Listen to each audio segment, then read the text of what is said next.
नमस्कार दोस्तों, जय श्री राम, जय बालाजी महाराज। दोस्तों, हम सभी ने हनुमान जी के ऐसे कई भक्तों के बारे में सुना होगा जिन्होंने हनुमान जी को पाने के लिए ऐसे कई प्रकार के जतन किए होंगे जिसके बारे में हम आम इंसान सोच भी नहीं सकते। आज हम इस वीडियो में आपको ऐसे ही एक भक्ति कहानी सुनाने जा रहे हैं जिसने हनुमान जी के लिए अपना घर बार सब छोड़ दिया था।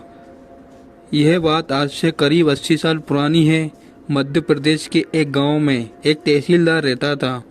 उसके पास धन दौलत की कोई भी कमी नहीं थी, परंतु उसको एक ही बात का दुख था।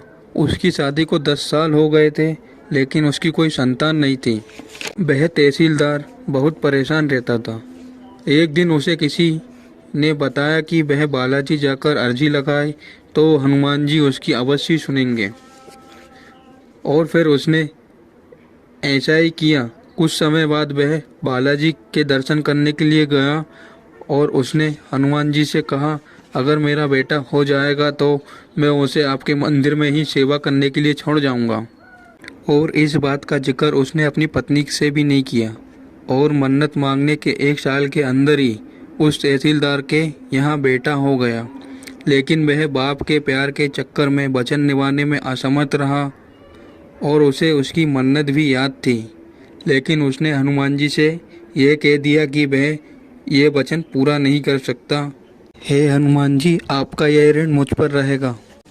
अब बेटा बड़ा होने लगा और शिक्षा की बारी आई तो पिताश्री ने पढ़ने के लिए एक ब्रह्मचारी के यहाँ भेज दिया। बेटा इतना काबिल था कि उसने रामायण और हनुमान चालीसा कुछ ही दिनों में कंठस्थ आने लगी और वह बहुत बड़ा भक्ति बन गया।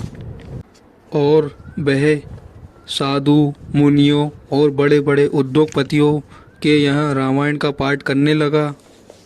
एक दिन की बात है, वह लड़का और तहसीलदार एक संत के यहाँ प्रवचन सुनने गए थे।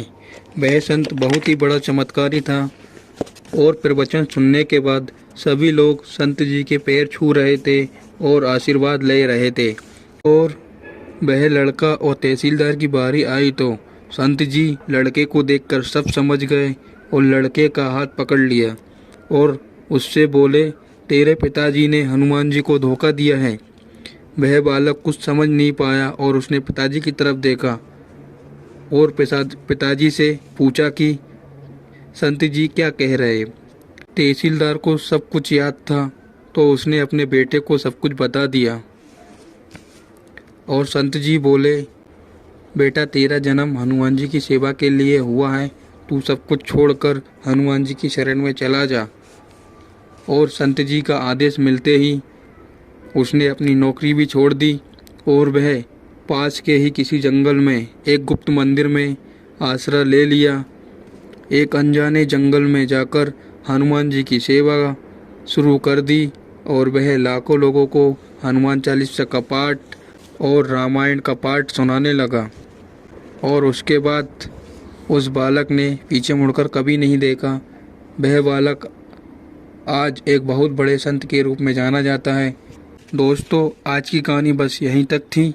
अगर आपको ये कहानी पसंद आई हो तो आप हमारे चैनल को सब्सक्राइब करें और ऐसी ही कहानी देखने के लिए आप हमारे चैनल से जुड़े रहें।